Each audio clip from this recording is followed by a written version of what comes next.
All right, welcome back. Let's try example number 3 here. So in example 3, we're looking for the interval for the where the function is increasing, decreasing along the way. We're also gonna find the critical number. So we're gonna consider the next function, f of x equals 4 times x plus 4 times x to the negative 1. For this function, there are gonna be 4 important open intervals. They are described as below here, where A, C are critical numbers, but B is not going to be a critical number. We're gonna say why that's not a critical number. We're also gonna see why we end up getting 40 intervals. So let's begin. The first part is going to ask us to find the critical numbers, and of course we know that there's two places where this happens. Critical numbers are found when the first derivative is equal to 0, or when the first derivative is undefined. All right, so those are the two cases that we can get critical numbers, right? So let's begin. So either way, whether you're looking for whenever this is equal to 0 or when it's undefined, we both agree that we need to find the first derivative. So it makes sense for us to start with the first derivative. So let's do that. Find the first derivative. You already have the function above, so how do we take the derivative of this? Well, we follow the rules, the basic rules of a derivative. So 4x, the derivative of 4x is just going to be 4.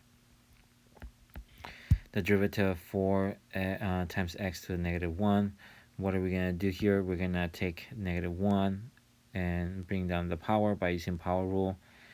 Basically, you multiply by 4 by the constant multiple rule. So we end up getting negative 4. So negative 4 times x. And then we subtract 1 from the power. So that gives you negative 1 minus 1 is negative 2. So there you go. We found the first derivative. Now, before we start finding critical numbers, my suggestion, very important suggestion, is to do some little work, some algebra work before we begin. And that is going to happen by by setting this up and having it in a positive power. You will see why. So this is the same thing as 4 minus 4 all over x squared, right? Whenever you have a variable with a negative power, you can move it to the denominator and change the sign of the power. Now, what I would suggest here next is to rewrite this in one single fraction bar. So if you end up having multiple fractions, then try to have them in one single fraction bar by having common denominator. What is the common denominator in this case? In this case, x squared is the common denominator. It will be the common denominator. So what we have to do here is take this and multiply by x squared, multiply this by x squared, and this way they both have the same denominator. So what we end up getting is 4x squared minus 4 all over x squared, because they both have the same denominator.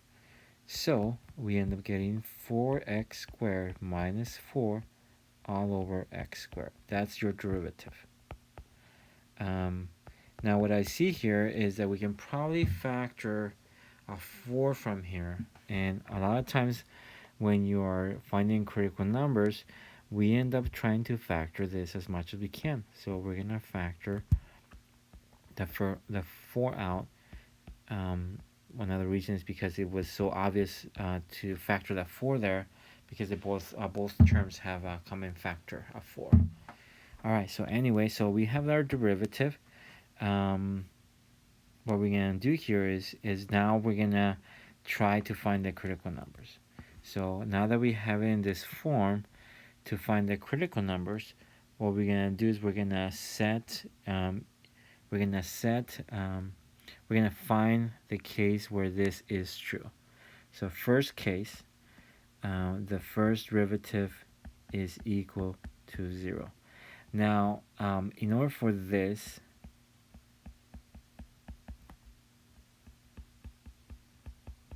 to equal 0, in order for this whole thing to equal 0, this is only going to equal 0. This is only going to equal 0 whenever the numerator is 0. So that's the case where you have 0 over a number, right? A number. So this needs to be equal to 0. This whole top needs to be equal to 0 in order for this whole thing to equal 0. That's the only way that this can equal 0. If you don't believe me in that case, you can just say, well, what if I to find the critical numbers, you will set this equal to 0, and you're gonna multiply both sides by x squared, right? Multiply both sides by x squared. That is that's how you're gonna cancel those two. You end up getting just this equal to 0. So anyways, so that means that this is gonna happen whenever the numerator is equal to 0, right? So so therefore, what I'm suggesting here is just take the numerator and set it equal to 0, right? By setting it equal to 0, what you're doing is you're putting this constraint there and allowing the algebra to do all the work. That means that by putting this constraint, you're saying yourself to find x value that makes this true, that makes this equation to be true, which is what we are looking for. Let me say that again. By putting this constraint of setting this equal to 0, what you're doing is, by using algebra, you can solve for x for where this is equal to 0, whenever this is true. So let's go ahead and find that that value. So we'll divide both sides by 4, or we can just factor out, right? We can just say 4 times x minus 1 times x plus 1. Why am I doing this? What's the reason for this? Because this right here is a very popular difference of squares, right? We talked about this in the prerequisite, but if you remember, when you have x squared minus 1, technically 1 is a difference square. So real quick here, the way I'm seeing this is x squared minus 1 square, and we know that there is a special formula called it difference of squares that allows us to factor this out in this way. So in this case, right, we look at the variable x corresponds to the a, and the 1 corresponds to the base b. So when you're going back here, you're going to start replacing those numbers in there, right? That's a very good approach to factor this out. So we have x, 1, x, 1. So pretty much you just having x minus 1, x plus 1. Of course, this is a special occasion because 1 is a perfect square. 1 to the 1 is 1 times 1 is 1 square. All right, moving forward, by the zero factor property, we understand that this is going to equal 0 if every factor equals 0. So I'm going to set every factor equal to 0. But we already know that 4 cannot equal 0, right? 4 is 4.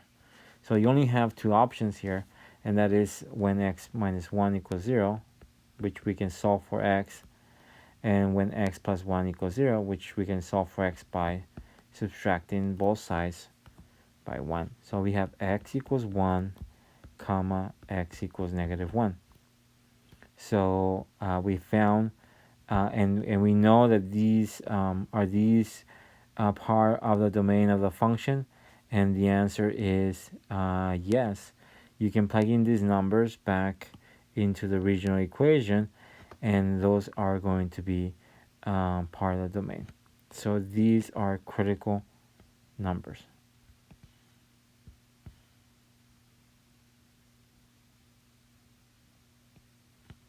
Let me try this one again.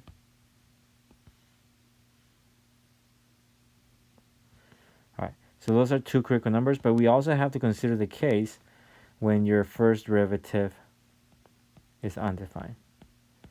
And the beauty of this idea is that this is going to happen. This is going to happen whenever this whole thing, this division is going to be equal to, this is going to be undefined. This is going to be undefined whenever the denominator is 0. Whenever the denominator is 0. So it doesn't matter what happens in the top because there's no square roots. That's the other case. So this is only going to equal 0 whenever the denominator is 0. So kind of like what we did over here, where we said the numerator is set equal to 0. This case would be, this would be the case when the denominator is set equal to 0. So if you guys think about it, it's kind of neat, isn't it? Because all we had to do is just take the numerator equal to 0, set equal to 0, and set the denominator equal to 0, and solve for x. When this one, when we solve for x, it's pretty straightforward to find the critical numbers, right? Because that's going to happen only when x equals 0. So we can think about taking the square root on both sides of the equation, and that would be plus or minus, right? Plus or minus 0, which we know that 0 does not have a sign. It cannot be positive, it cannot be negative. So therefore, it's going to only be x equals 0. The problem with this is that 0 is not part of the domain of the function. If you rewrite this function, this is the same thing as 4x plus 4 over x, and if you plug in 0 here, that's not going to be a problem. 4 times 0 is 0. But when you plug in 0 here, then you have 4 over 0. And whenever you have 4 over 0, then this is going to be undefined, right? Undefined. So that's going to be a problem. That means that x equals 0. It means that x equals 0 is not in the domain of x, right? So this could have been a critical number. X equals 0 could have been a critical number because it satisfies this condition of the derivative, but it does not fit the condition that it needed to be part of the domain. So if it falls short of being a domain, remember that being a critical number. Remember that in order to be a critical number, the value of x needs to be part of the domain and then satisfy one of these conditions. So it fails to be part of the domain, even though it fits this one, it fails this one, so therefore it is not a critical number. But nonetheless, it's still going to be useful, right? It's not a critical number, but it's still going to be useful. So, all right, so we found the critical numbers and we found when x is undefined. All right, so that's it for this part. We're going to move on to the second part and determine when the function, the interval for the function, where the function is increasing or decreasing. So that's going to be the next line. What we're going to do is create this number line that we used before. So here we go. And then what we're going to do is we're going to use the critical numbers, but also we're going to use that number where it was undefined. So we know that the derivative here, so the x value, when x equals -1, we know that the derivative is 0 for this case, undefined for this case, and 0 for this case. That's how they were found, right? That's how they were found. Maybe I can highlight those here. Yeah, that is this right here, right there. And then this, right, is this case right there, right? That's the case right here. So those numbers are going to be used in this number line to separate this number line by regions, by the intervals. All right, so what we're going to do next, we have set it up, our number line. Our goal is to now determine what are the values or the sign value of the derivative here, here, here, and here. Do you guys remember that we had 4 intervals that we were going to discuss, right? The 4 intervals. Those 4 intervals are going to be these 4 intervals. So we are able to visualize why we're referring to these 4 intervals. So the way we're gonna determine what is the sign value of the derivative between those intervals is simply by testing numbers in this region, right? So just choose a number that is in this interval. In other words, that is less or more to the left than -1. Well, easy number is -2. And then you're gonna choose a number that is between -1 and 0. That's easy. That'll be -0.5. And then a number that is between 0 and 1. Again, that's another easy number, 0.5. And a number that's on the right of +1, we just choose 2, right? Again, you can choose numbers, any numbers that are between those regions, right? But you want to choose numbers that you feel more comfortable doing, right? So let's go ahead and jump into the testing here. Again, what we're gonna look for is for testing the derivative. And so let's go ahead and rewrite the derivative function somewhere in here. There you go. We said the derivative of this is going to be 4 times x minus, we can say x squared, we can say x squared minus 1, or we can say x minus 1 and x plus 1. It doesn't really matter. I think it's better if you have it more factored, and then x squared. Okay. So just like in the previous video, I kind of give you guys a hint, right? We don't care really what is the actual value of the derivative. We only care whether the derivative value, what's the sign value of the derivative. In other words, we only care whether this is a negative value or a positive value. I remind you that in our rules, right, that's all that matters, because if we know that a function is increasing whenever the derivative is positive, we know when the function is decreasing whenever the derivative is negative. We know when the function is constant whenever the derivative is 0. So by knowing whether the derivative is positive or negative, we have found when the function is increasing or decreasing. So having said that, we could use that information for our benefit. All we have to do is figure out whether this is a positive or a negative, whether this is going to be a positive or a negative, whether this is a positive or a negative, right? So we only care whether these are positive or negative. Now, we can do some logic that makes this easier for us. For example, we know that 4 is going to be a positive number. I mean, 4 is a positive number, so that's not going to change. That's not a variable. So we already know that that's a positive. We have x minus 1, x plus 1. And then on the bottom part, we have an x squared. Well, we know that x squared turns everything positive, right? Whether x is negative, it will turn into a negative, a square that is, the square of a negative number is going to be positive. The square of a positive number is going to be positive. So what I'm saying here is we already know that this is going to be positive as well. So what I'm saying is that we're only going to determine, the only change is going to happen, or what's going to determine whether the derivative is positive or negative, will happen from here and here.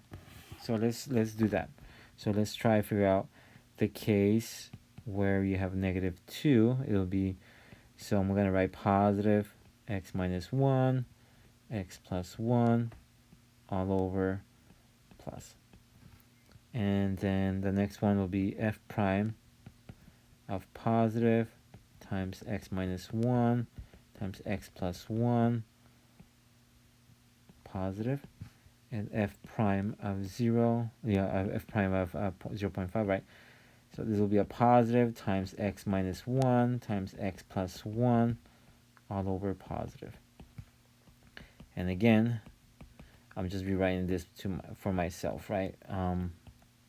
Plus x minus 1, x plus 1, all over a positive number, right? We already know the bottom number is always going to be positive because it's coming from x squared, no matter what that is. If you see it, if you plug in -2, -2, the square of -2 is 4. So it's always going to be positive. All right, so let's plug in a few numbers. We'll plug in -2 here, and if you plug in -2 here and here, right, that would be -2, -2. So what do we get from here? Well, -2 minus 1 is going to be a negative number. -2 plus 1, that's going to be a negative number. So what we're getting here, if you notice, is a positive times a negative times a negative all over a positive. Well, what do we get from here? Well, a negative times a negative turns to a positive times this positive over this positive, we stay positive.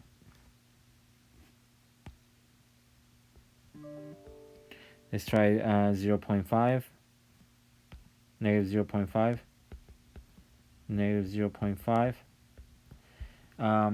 If we try this, we have positive. So from here, this is going to be negative. This is going to be positive. So we have, in this case, a positive times a negative times a positive over a positive. So when you multiply these two together, positive times negative is going to be a negative. When you multiply this negative with this positive, it's going to be a negative all over a positive. A negative over a positive gives you a negative. So this is a negative right there. So let me maybe start writing a few things over here. So we said that this is going to be a negative. Negative, negative, negative. We said that this one over here is going to be a positive, positive, positive.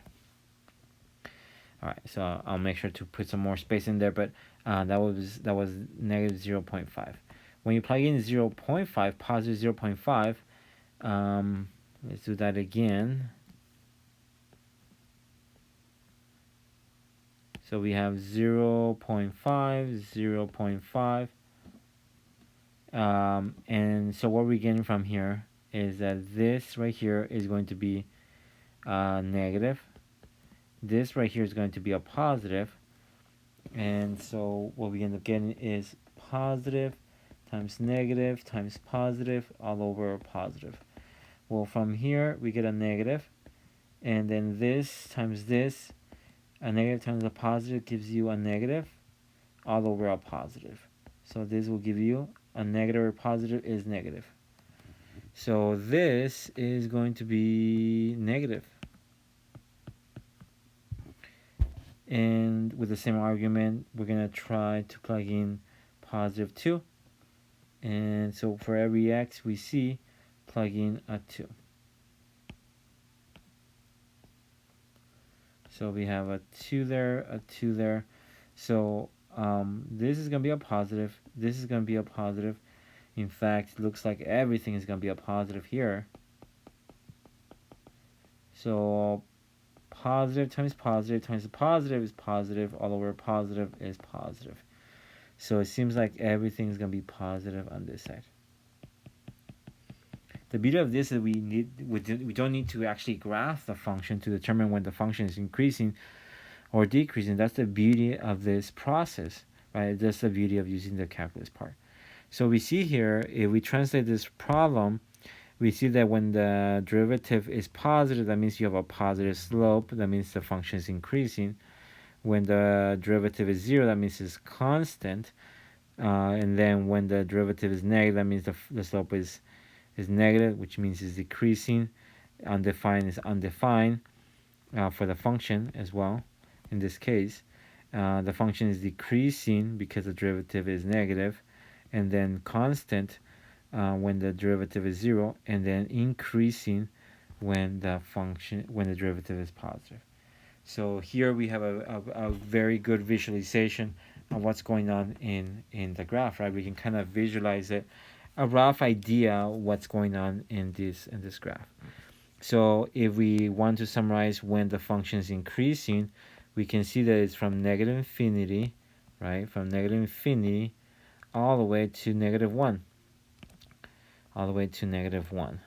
The function is increasing, and then it's not increasing until, right, until you get to 1 again, and then from there it starts to increase again. So from +1 to infinity, the function begins to increase again, right? And we're gonna unite those intervals to define this interval as one interval, right? Um, then we're gonna describe when the function is decreasing. Then we're gonna say, okay, it's gonna happen between from we can see that it happens between -1 and 0,